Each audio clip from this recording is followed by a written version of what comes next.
They say the heart of a person is measured not by what they have, but by what they are willing to give up. And on the cracked, uneven sidewalks of Broad Street, a place that didn't promise much to anyone, there was a man named Goodwin Johnson. His world wasn't measured in square footage or quarterly earnings. It was measured in the coins he managed to save at the end of each day and the quiet hope they represented. To understand Goodwin, you have to understand Miss Ruby. She wasn't his mother or his grandmother by blood, but she was the only family he had ever truly known. She had taken him in as a boy, a quiet shadow who needed a place to call home. Now she was frail, her breath a shallow rasp that scared him every time he heard it. Her life, once as vibrant as the spring flowers she loved to tend, had been whittled down to a fragile existence, anchored by a handful of pill bottles on her nightstand. And those pill bottles were the anchor of Goodwin's life, too. His days were a blur of long shifts at the local lumber yard, the scent of sawdust a constant presence in his clothes.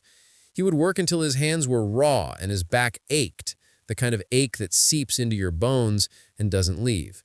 His reward wasn't a paycheck to spend on himself, but the satisfying jingle of coins dropping into a small, worn leather pouch he kept hidden in his back pocket. Each coin was a tiny victory against the clock, a testament to his love, a single drop of water in the endless well of need. Have you ever felt the weight of caring for someone when you had nothing to give but yourself? It's a burden, but for people like Goodwin, it's also a purpose, an anchor in a world that can feel adrift. He had learned to walk with his head down, not out of shame, but to count the cracks in the sidewalk, to find something to focus on other than the empty space in his belly. One evening, he was a little later than usual. A flat tire on his old bicycle had cost him precious time and a few of his precious coins to fix. As he finally limped down the street, a cold breeze cutting through his thin jacket, a flicker of panic hit him. What if she needed him? What if she couldn't reach her medicine? He broke into a weary jog, the sound of the coins in his pouch a frantic jingle, his own private anthem of fear and love.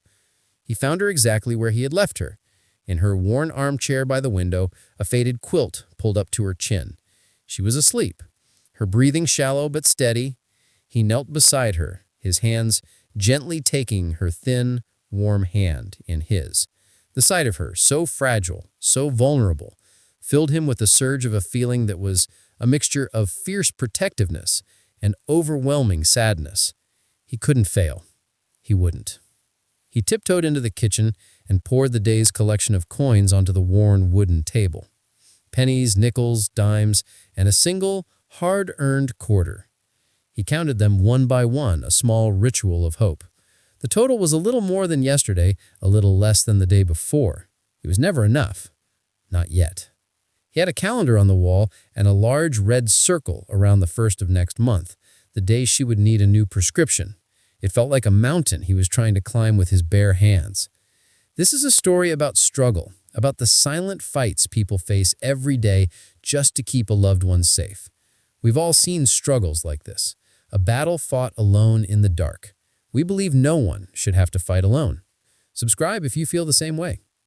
As he gathered the coins back into the pouch, his eyes caught the light glinting off a newspaper headline on the counter.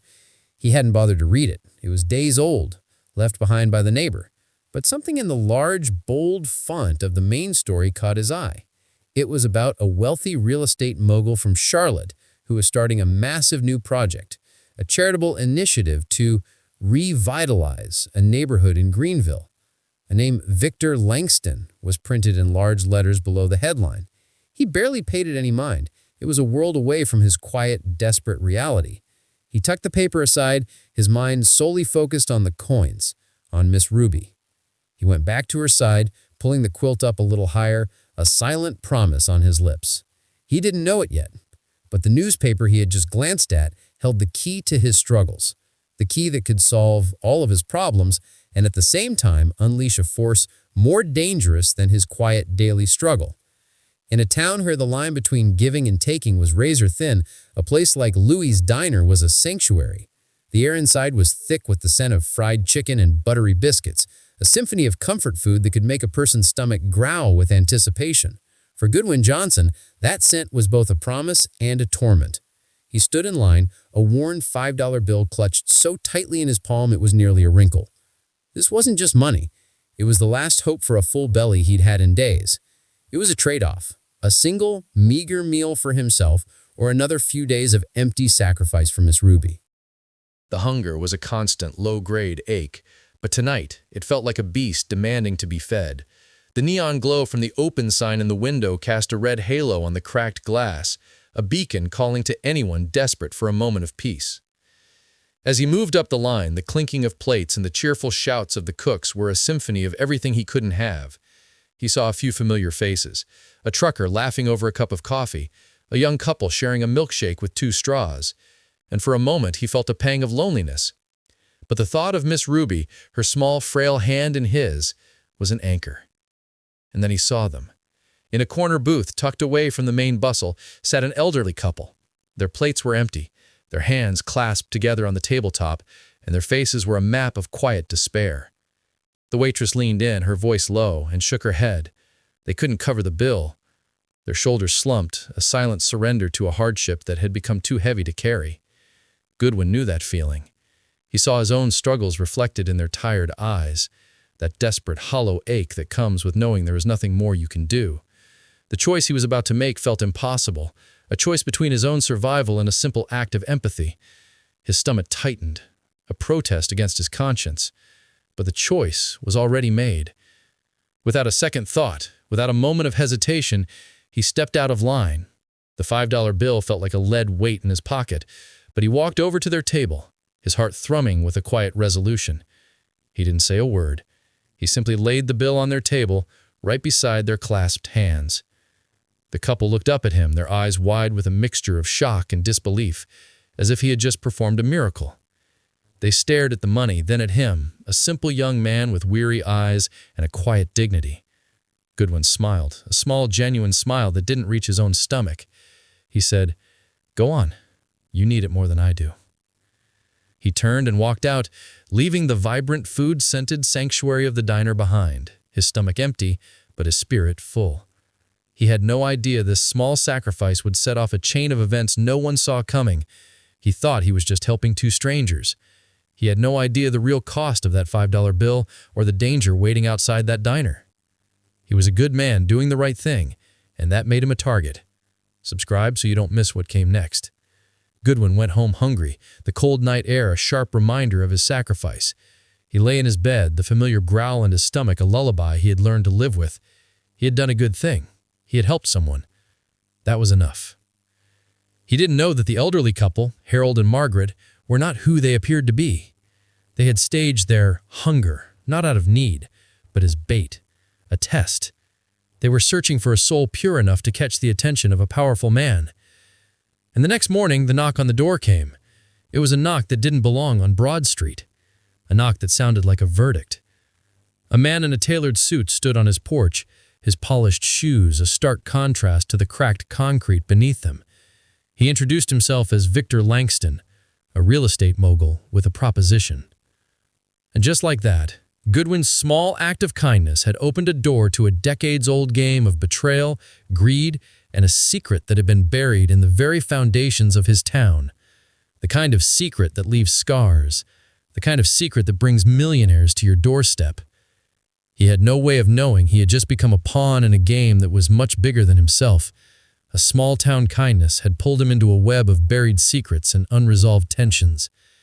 And the door was just beginning to open. He walked through the rain, each cold drop a tiny pinprick against his skin. The streetlights cast a yellow, fractured glow on the wet pavement, and the cold seeped into his bones, a feeling he knew too well. It was the kind of cold that came with an empty stomach, the kind that made his body shake not from the chill, but from the deep, hollow absence inside him. He was tired, so tired, but his heart felt impossibly light. He had given away his last meal. That $5 bill, which had felt like an immense weight in his pocket, was now gone. The hunger was a persistent, gnawing ache, but the memory of the couple's wide, grateful eyes was a warmth no food could ever provide. It was a trade-off of quiet, simple exchange, his physical comfort for their fleeting relief. Would you have done the same? Would you have given up your last meal for two strangers in a diner? It's a question that separates what we say we are from what we truly are. And tonight, under the cold rain, Goodwin Johnson knew exactly who he was. As he turned onto his street, he saw the light on in the window of his house, a beacon of home in the miserable night. The thought of Ms. Ruby, waiting for him, pushed him forward, his stride lengthening despite his weariness. He had to hide the truth from her. He couldn't let her know. She would worry. She would insist he eat, and he couldn't take from her what little she had. He opened the door, the bell above it giving a soft, familiar jingle. He wiped his feet on the worn rug, shaking the water from his thin jacket. "That you, Goodwin?" Ms. Ruby's voice was soft, fragile. She was in her armchair, a small fire crackling in the hearth beside her. "Just me, Miss Ruby. Had a long shift at the lumber yard. Rain held me up a bit." He forced a small smile, trying to sound as normal as possible. She patted the cushion beside her, and he sat down, the warmth from the fire a welcome embrace. She looked at him closely, her gaze piercing, even in her old age. "You didn't eat, did you?" she asked, her voice laced with concern. "I ate a little something on the way home. Don't you worry," he lied. His stomach had treacherous knot. "Just too tired to make anything else. I'll be fine." She didn't push, but she didn't look convinced either. Instead, she took his hand in hers, her touch as warm and comforting as the fire itself. He knew she saw through the lie, but she loved him enough not to call him on it.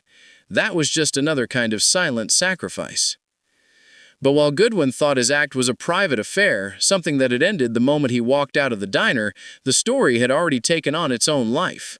A waitress at Louie's had seen the whole thing. She told the cook told his wife, the wife told the cashier at the grocery store, and the story spread through the quiet back alleys and front porches of Greenville faster than the rain could fall. "That boy gave up his food for strangers," a woman whispered to her neighbor over a fence.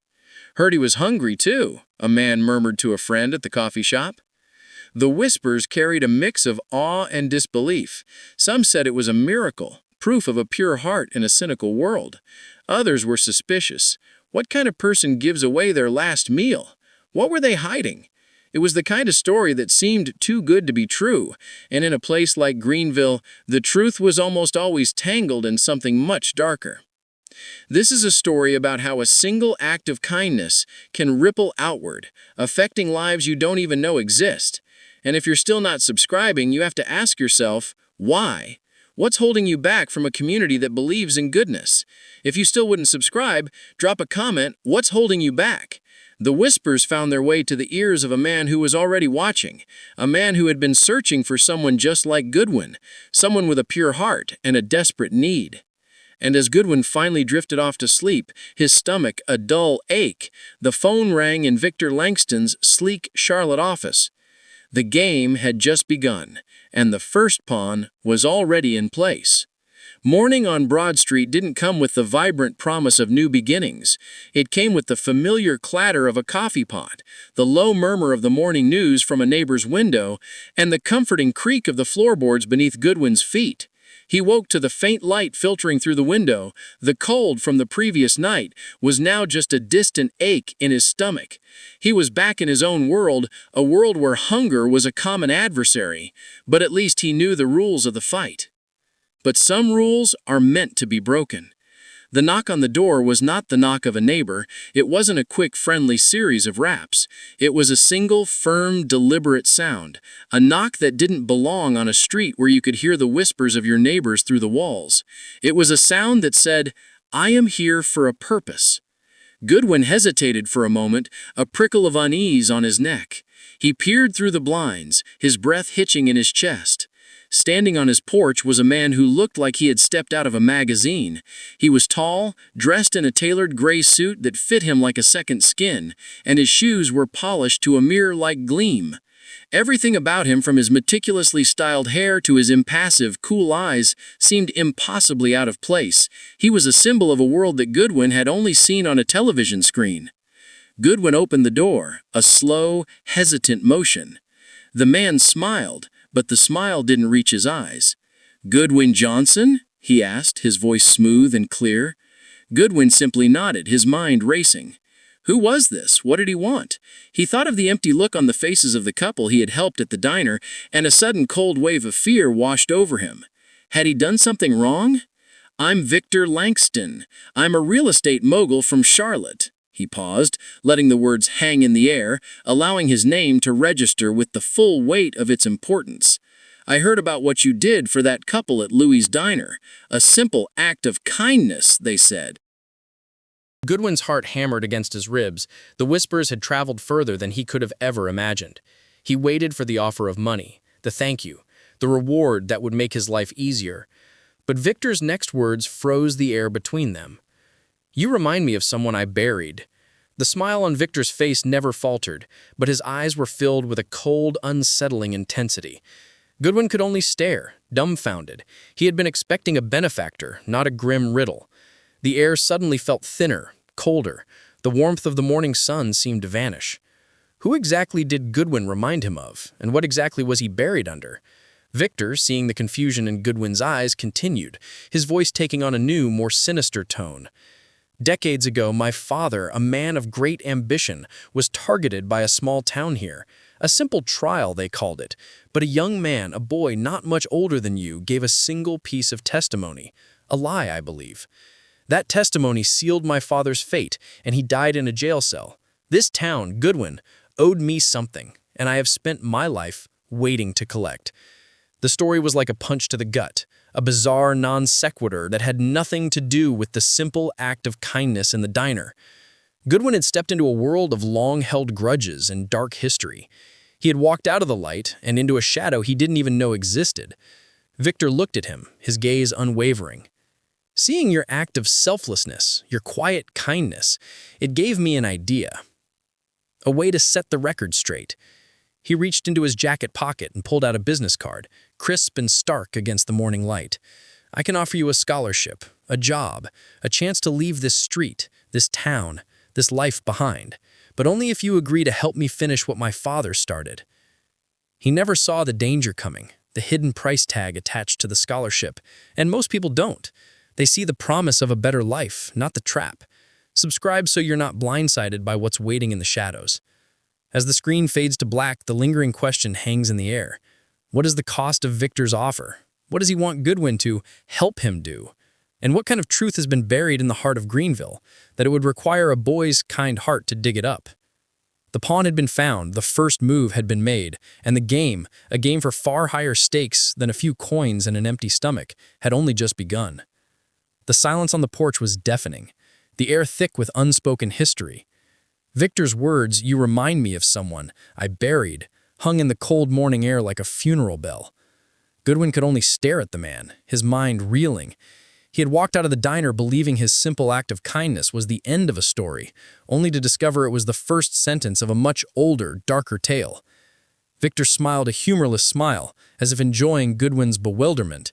He stepped forward, his polished shoes a stark, beautiful symbol of a world that didn't know struggle. "Decades ago," he began, his voice a low, gravelly whisper. "This town was a different place.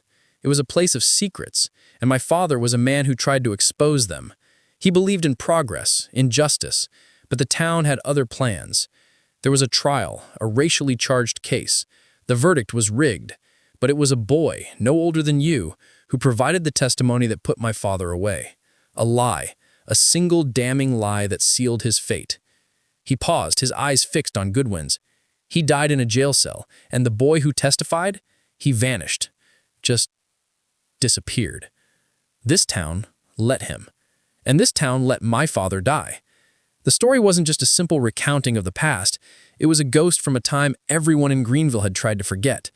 It was a ghost that had found a home in the heart of a millionaire and was now standing on Goodwin's porch, a hand outstretched. "They believed they won, but they didn't. And when I saw you, a young man of integrity doing something so selfless, I knew I had to find you, that I had to give you the chance my father never got." He gestured to the street, to the cracked sidewalks and the weathered homes. "This life, this struggle, it's a trap, Goodwin, but I can give you a way out. A scholarship to the best universities, an education, a job at my company, a future that doesn't end on Broad Street." The offer was staggering. It wasn't just money, it was freedom, Freedom for Miss Ruby. Freedom from the constant, gnawing hunger. Freedom from the fear of failure. It was everything he had ever dreamed of, handed to him on a silver platter. It's a chance to leave it all behind, to escape everything you've ever known. But would you take it? Just as Goodwin was about to speak, a voice cut through the air, sharp and trembling. "Get away from my house." Miss Ruby was standing in the doorway, her frail body held upright by a fierce, protective fire in her eyes. She stared at Victor with a look of recognition that sent a shiver down Goodwin's spine. That man and his father," she said, her voice shaking with emotion, "they destroyed this neighborhood once. They used to lie and cheat to get what they wanted. They don't care about you or this community. Don't let him do it again." Victor's smooth facade cracked for a moment, his eyes hardening at Miss Ruby's words. He had been so confident, so in control, but her simple statement had hit a nerve, a raw, exposed part of his past. "The old woman is stuck in the past," Victor said dismissively. "I'm here to build a future."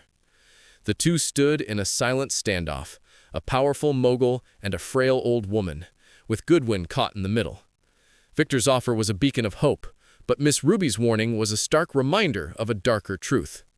Some would say Victor's quest for justice is justified. He is simply trying to right a wrong.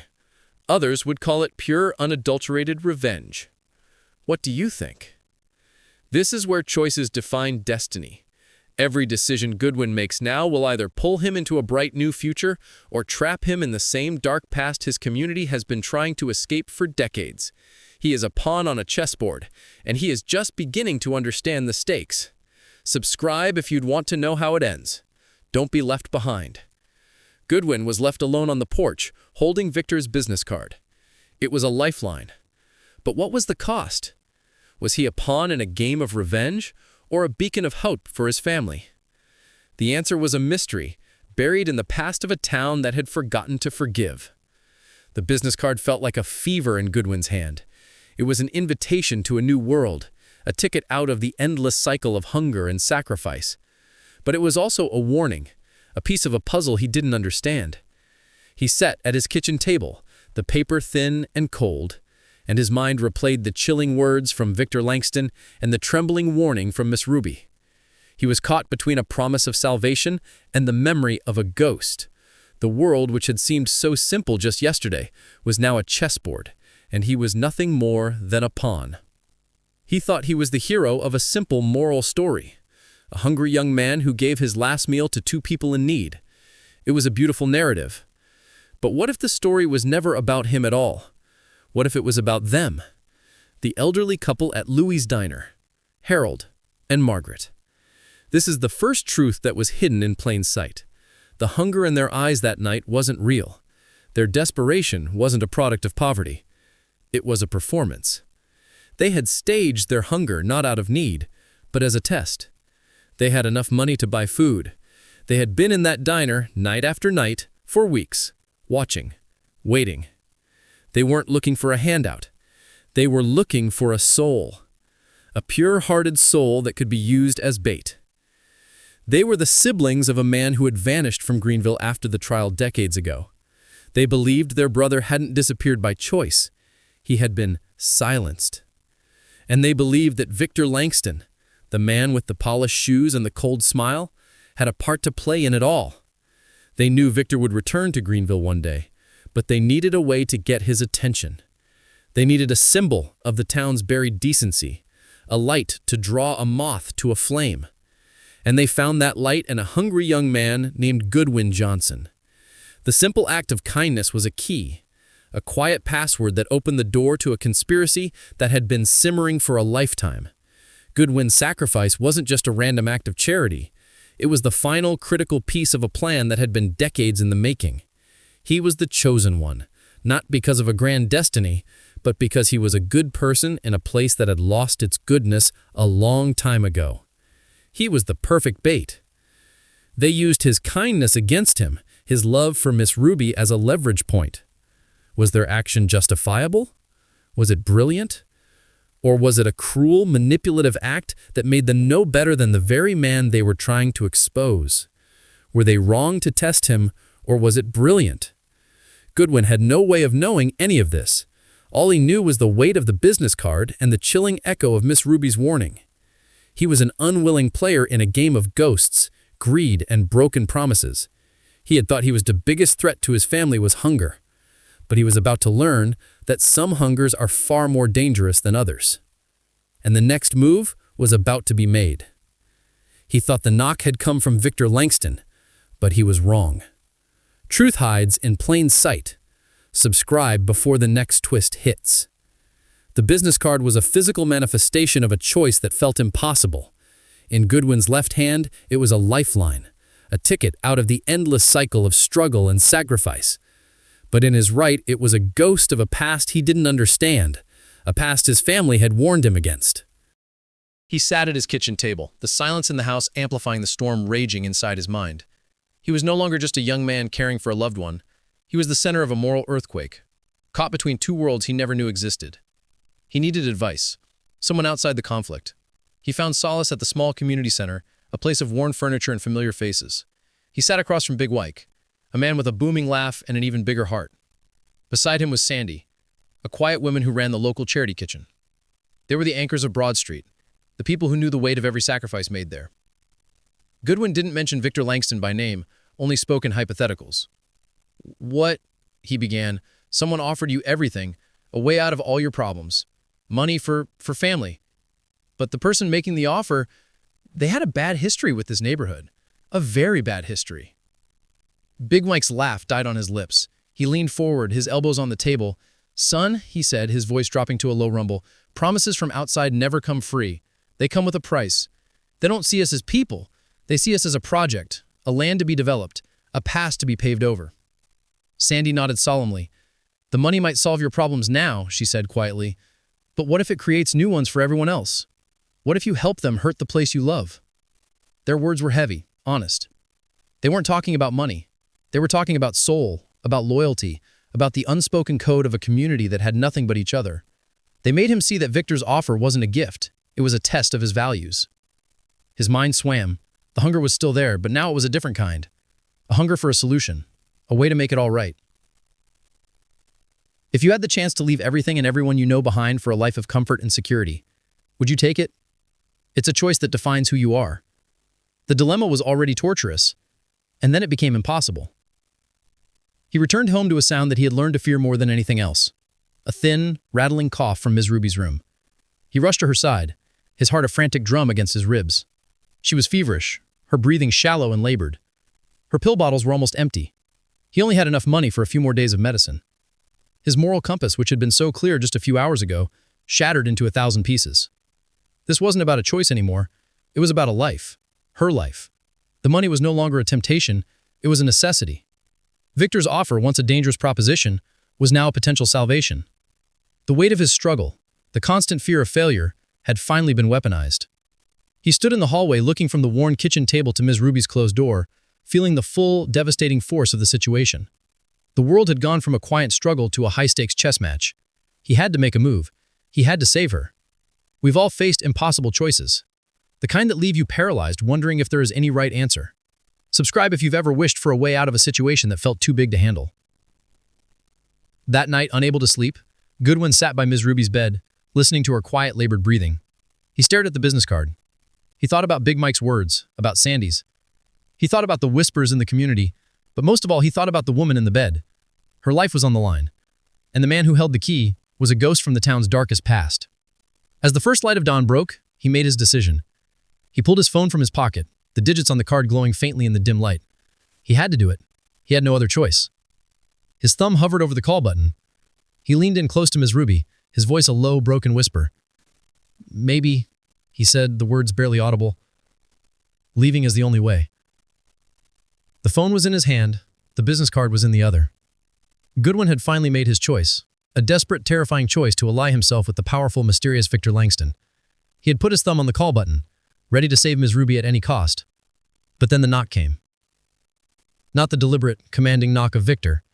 This one was softer, hesitant, but just as purposeful. He put the phone down, his heart a frantic drum against his ribs, and walked to the door. He peered through the cracked blinds, and his blood ran cold. Standing there with the elderly couple from the diner, Harold and Margaret. Why were they here? He had given them his money. They had been the reason Victor found him. The side of their faces, edged with a quiet, steely resolve, sent a shiver down his spine. He slowly opened the door, a mix of fear and confusion in his eyes. They said nothing. Harold simply extended his arm, holding a faded leather folder. The leather was cracked and worn, the color of old coffee stains. It looked heavy, filled with a weight that had nothing to do with paper. It was the weight of a past that had never truly died. Margaret met his gaze, and her eyes, once filled with a theatrical desperation, were now clear and piercing. She looked straight at him and mouthed 3 chilling words. "We found you." He took the folder. The leather was cold against his fingertips.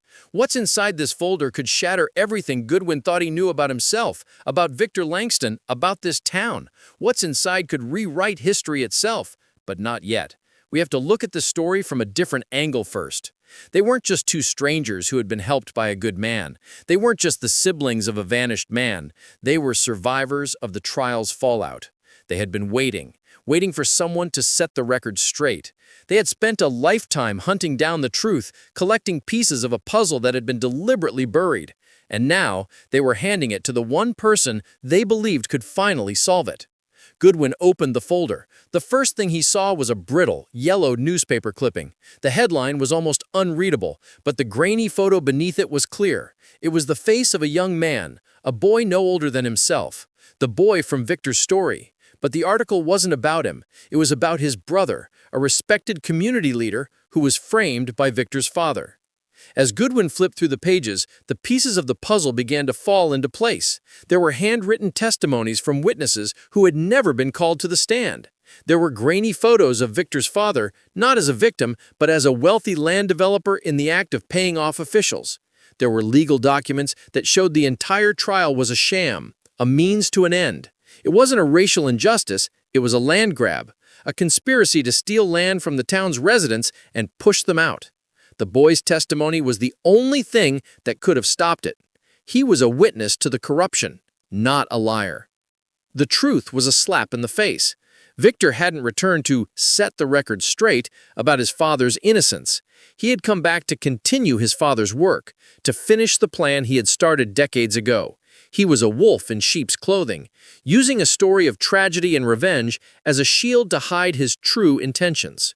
Goodwin's act of kindness hadn't just made him a pawn, it had made him the perfect vehicle for a lie. He looked up from the folder, his mind reeling with the implications. The scholarship, the job, the promise of a better life, it was all a calculated lie.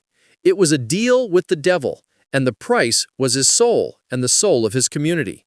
He had almost called Victor. He had almost sold his integrity for a life he didn't even want anymore. He was standing on a precipice, and the only thing that saved him was a twist he never saw coming.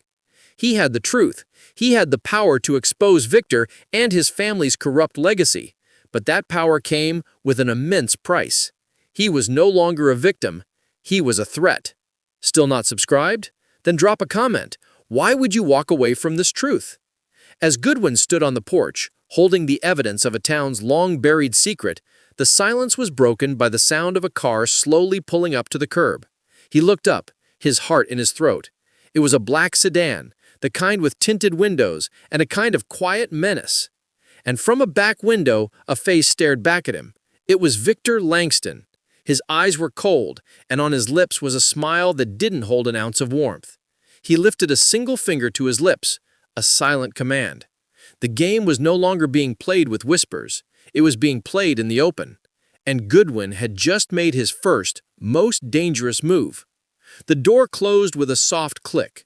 The black sedan with its tinted windows disappeared around the corner. And Goodwin Johnson was left alone, standing in the cold hallway, holding the 2 things that represented his entire future. In his left hand, the business card of a powerful man who promised everything. In his right, the faded leather folder that held the truth capable of destroying him. He walked to the kitchen table and placed them side by side. The card was clean, unblemished, a promise of a future paved with money and escape. The folder was heavy, its contents a burden of history and betrayal. The 2 objects, sitting inches apart, were worlds away. Inside, the silence was broken only by a shallow, rattling sound from the other room. Miss Ruby's breathing. Every rasp of her breath was a tick of the clock. Every labored inhale was a reminder that time was running out. The money, the scholarship, the job, it all felt so simple now. It wasn't about a better life. It was about medicine. It was about time. It was about saving the one person who had ever saved him. He picked up the business card.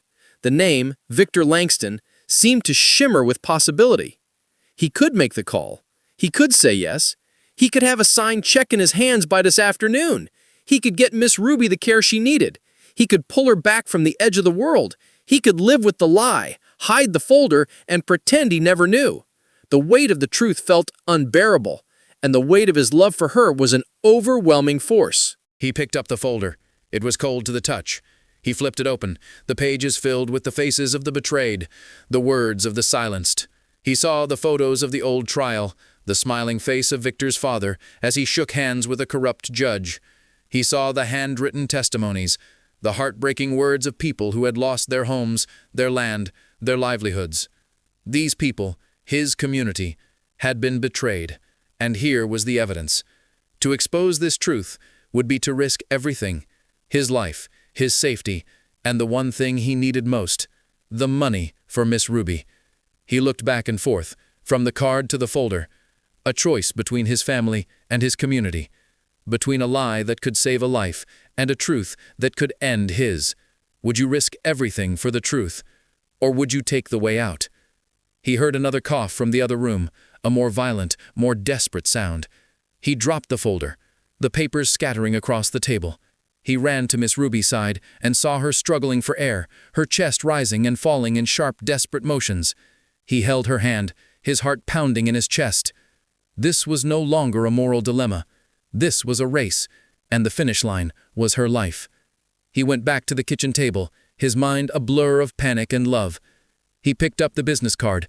He stared at the phone. The lie was so simple, so clean. A single phone call and the pain would be gone. But the truth felt like a heavy weight, a responsibility that had been unfairly placed upon him. It was a burden, a dangerous legacy, from a past that wasn't even his. He looked back at the scattering of papers, the faces of the people who had been wronged. Could he really just leave them behind? Could he ignore the truth? He closed his eyes. He had to choose. He couldn't be both the hero of a community and the savior of his family. He couldn't have justice and safety. He couldn't have wealth and integrity. He couldn't.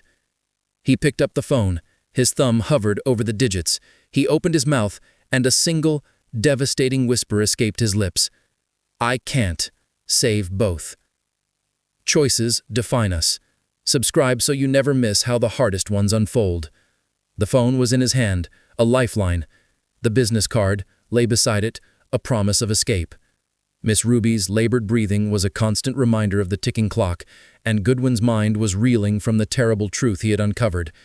He had just made the devastating realization that he couldn't save both his family and his integrity. One had to be sacrificed for the other. And then the knock came. This knock was different. It wasn't the aggressive, deliberate rap of a millionaire. It wasn't the hesitant knock of a desperate boy. It was a soft, gentle sound, a single tap, as if a ghost were testing the solidity of the door. But it was a sound that made every muscle in Goodwin's body go rigid. It was the sound of a final answer. He put the phone down, his thumb hovering over the call button. He walked to the door and peered through the blinds, his heart a frantic drum against his ribs. Standing on his porch, their faces grave and their eyes filled with a quiet, triumphant resolve, were Harold and Margaret. The woman held the faded leather folder in her hands, her fingers wrapped around it as if it were a sacred text. They didn't smile. They didn't speak. Their presence was a question, a challenge. Goodwin slowly unlatched the door and opened it just a crack. He had an urge to slam it shut, to run, to bury the truth and take the money, but he couldn't. The lie was a lie. The truth was the truth, and it was standing on his front porch. Harold, Margaret, he began, his voice barely a whisper. I have the folder. I know. They didn't respond with words. Harold simply took a step back, gesturing to his sister. Margaret looked Goodwin dead in the eye, her gaze a strange mix of pity and fierce determination. The porch light cast a pale, ghostly glow on her face. illuminating a lifetime of waiting, of watching, of hunting down the truth. She looked at him, and her lips, barely moving, formed 3 words that changed everything. "We found you." And the story ends there. Or perhaps it's just beginning. This is not a story with a neat little ending, a happy resolution, or a simple moral. It is a story about the choices we are forced to make when everything we believe is put to the test. It is a story about the truth that lives just beneath the surface, waiting for a good person to expose it. But what will Goodwin do? Will he ignore the truth and take the money, saving Miss Ruby but sacrificing his soul? Or will he use the folder, exposing Victor and his family's corrupt legacy, but risking everything he holds dear? The truth is, we don't know. The story ends right where it began, with a knock on the door and an impossible choice. The game is still in motion. The fate of Greenville hangs in the balance, and the question remains, what would you do? The curtain falls, but the debate has just begun.